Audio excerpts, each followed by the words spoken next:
विद्यार्थी मित्रांनो, biology with केचकर sir या यूट्यूब चॅनलवर तुम्हा सर्वांचं स्वागत आहे।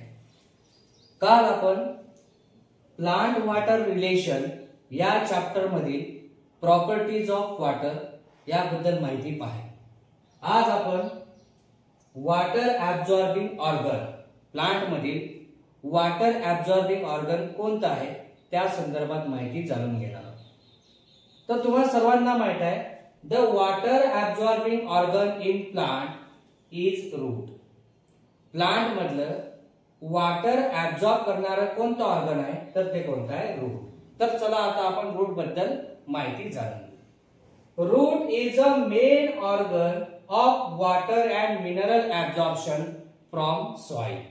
तर रूट जे आहे, झाडांची जी मुळं आहे, हे मुळं मातीमधून पाणी आणि मिनरल ऍब्सॉर्ब करण्याचं काम करत असतात। इन टेरेस्ट्रियल प्लांट, आता terrestrial plants mean the plants which grow on the land. असे प्लांट्स जे जमिनीवर वाढतात त्यांना आपण कोणते प्लांट म्हणतो? टेरेस्ट्रियल प्लांट्स असं आपण म्हणतो। मग हे terrestrial plants absorb water in liquid form from the soil. मग हे जमिनीवर वाढणारे जेवढे प्रकारचे प्लांट्स आहे, हे प्लांट्स जमिनीमधून, मातीमधून जे पाणी ऍब्सॉर्ब करतात ते कोणत्या फॉर्म मध्ये असते? लिक्विड फॉर्म म्हणजे द्रव स्वरूपामध्ये असते। But some plant like epiphytic plants, पण काही असे प्लांट्स आहेत, फॉर एक्झाम्पल एपिफॅटिक प्लांट्स। आता सर्वात पहिले एपिफॅटिक प्लांट्स म्हणजे काय?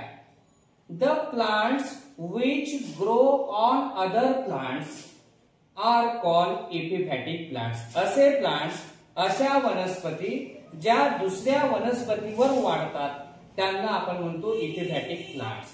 बघा या ठिकाणी मी डायग्राम काढलेली आहे। या ठिकाणी एक तुम्हाला मोठं प्लांट दिसत आहे आणि या प्लांटवरच बघा या ठिकाणी एक छोटं प्लांट काय झालेलं आहे? वाढलेलं आहे। हे त्या प्लांटचं ट्रंक आहे, त्या मोठ्या झाडाचे एक खोड आहे आणि या खोडावर बघा एक दुसरं प्लांट काय झालेलं आहे? वाढलेलं आहे। म्हणजे या प्लांटवर हे दुसरं प्लांट ग्रो होत आहे। मग जे दुसरं प्लांट या प्लांटवर ग्रो होत आहे त्याला आपण म्हणतो एपिफॅटिक प्लांट्स। मग काही असे एपिफॅटिक प्लांट्स आहे लाईक ऑर्किड्स। इथे एक ऑर्किड प्रजाती आहे प्लांटची। मग epiphytic plants like orchid absorb water in the form of water vapour. मग हे ऑर्किड नावाचे एपिफॅटिक प्लांट आहे आणि हे ऑर्किड नावाचे एपिफॅटिक प्लांट हे दुसऱ्या प्लांटवर ग्रो होते।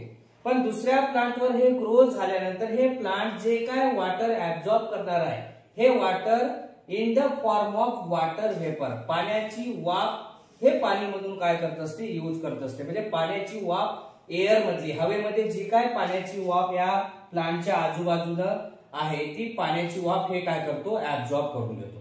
मग हे जे काय एपिफॅटिक प्लांट्स आहे, मग हे एपिफॅटिक प्लांट्स वॉटर वेपरच्या स्वरूपामध्ये पाणी ऍब्सॉर्ब करतात फ्रॉम एअर, हवेमध्ये, आजूबाजूला हवेमध्ये असलेली पाण्याची वाफ शोषून घेतो। मग हे पाण्याची वाफ शोषून घेण्याकरता याच्यामध्ये एपिफॅटिक रूट्स आहे।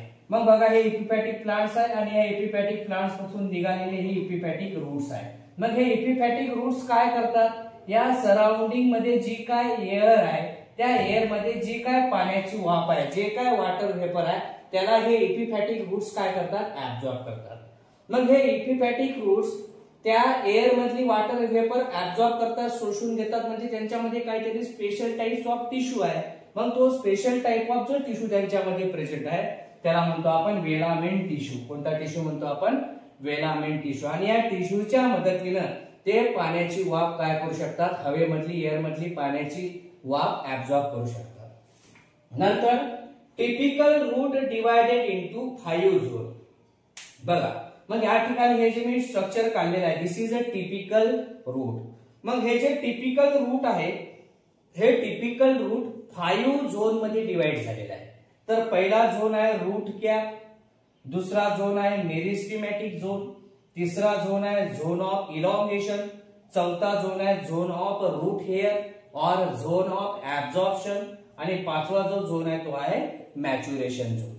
तर सर्वात पहिले आपण माहिती पाहणार आहोत झोन ऑफ रूट कॅप। आता झोन ऑफ रूट कॅप बद्दल आपण माहिती पाहून घेऊ।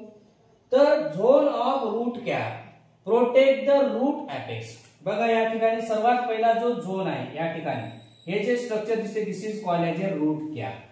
मग झोन ऑफ रूट कॅप काय करणार आहे? It protect the root apex. मग हे रूट आहे, हे पूर्ण रूट आहे आणि रूटचं एपेक्स आहे. एपेक्स म्हणजे जे मूळ आहे, मुळाचं टोक. मग हे जे रूट आहे या रूटचं जे एपेक्स आहे या एपेक्स वर एक कॅप लाईक स्ट्रक्चर प्रेझेंट आहे. त्या कॅप लाईक स्ट्रक्चरला आपण काय म्हणतो? रूट कॅप असं आपण म्हणतो. मग या रूट कॅपचं पहिलं काय काम राहणार आहे? This root cap protect the root apex. मग हे रूटचं जे एपेक्स आहे, हे जे मूळ आहे, या मुळाचं जे टोक आहे त्या टोकाचं संरक्षण करण्याचं पहिलं काम कोणाचं आहे? या रूट कॅपचं आहे. सोबतच हे रूट कॅप काय करणार आहे? It secrete mucilage. काय सिक्रेट करणार आहे? Mucilage. Mucilage is a substance. एक सबस्टन्स आहे, एक पदार्थ आहे, तो हा रूट कॅप करतो, सिक्रेट करतो. सिक्रेट करतो म्हणजे असा बाहेर हा रिलीज करतो, मुक्त करतो. मग आता हे इथून म्युसिलेज रिलीज होत आहे. मग हे म्युसिलेज काय करणार आहे? This mucilage, root cap secrete mucilage, this mucilage help the root to penetrate through the soil. मातीमधून खाली सरकत जाण्याकरता, मातीमधून खाली पाण्याच्या दिशेने जाण्याकरता, याला इझिली वे पुढे मिळण्याकरता याला मदत करणारा जो पार्ट आहे तो आहे म्युसिलेज. आणि हे म्युसिलेज कोण सिक्रेट करते? Route cap. देन नेक्स्ट आहे meristematic zone. Above the zone of root cap. हा रूट कॅपचा झोन झाला. रूट कॅपच्या झोनच्या वर तुम्हाला एक दुसरा झोन दिसत आहे, तो आहे meristematic zone.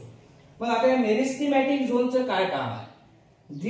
In this region actively cell divide. या झोन मध्ये इथल्या जे काय सेल्स आहेत या सेल्स ऍक्टिव्हली डिवाइड होत असतात आणि डिवाइड होत होत एका सेलच्या 2 सेल, 2 सेलच्या 4 सेल, 8 सेल, सो ऑन ही प्रोसिजर कंटिन्युअस सुरू असते आणि न्यू सेल तिथं काय होतात? फॉर्म होतात. म्हणजे सेलचं डिव्हिजन होऊन नवीन सेल प्रोड्यूस करण्याचं काम कोणाचं आहे? या मेरिस्टेमॅटिक झोनचं आहे.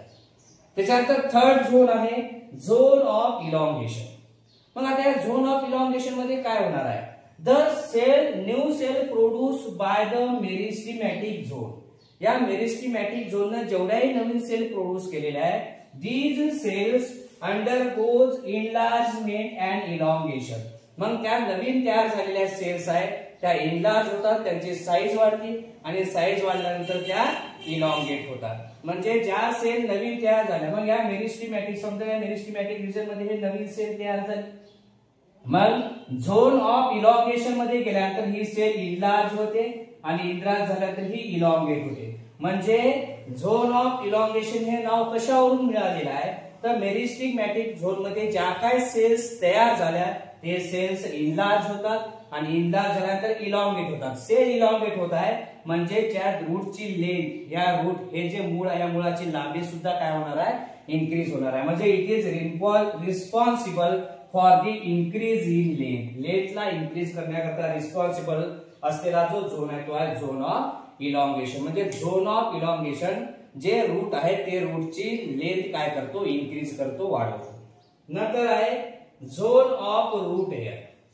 Above the zone of elongation, there is a presence of another zone, that is the zone of root hair.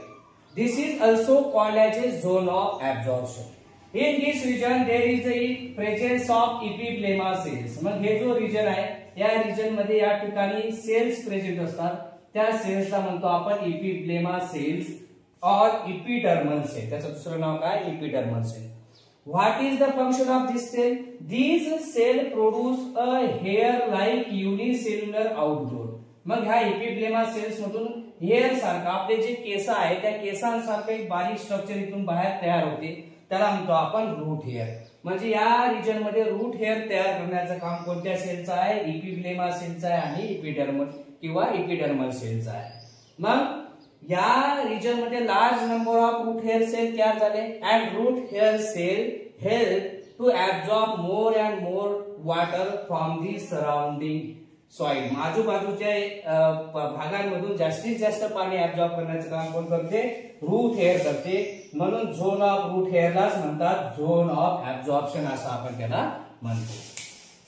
Above this zone of root hair or absorption, there is another and last zone, that is the maturation zone. मग maturation zone काय करणार आहे? In this maturation zone the cells become mature. जेवढ्या पण cells आहेत त्या mature झाल्या and this region help the fixation of plant body in the soil. Plant बॉडीला सॉइल मध्ये फिक्स करण्याचं काम कोणता झोन करते? Zone of maturation.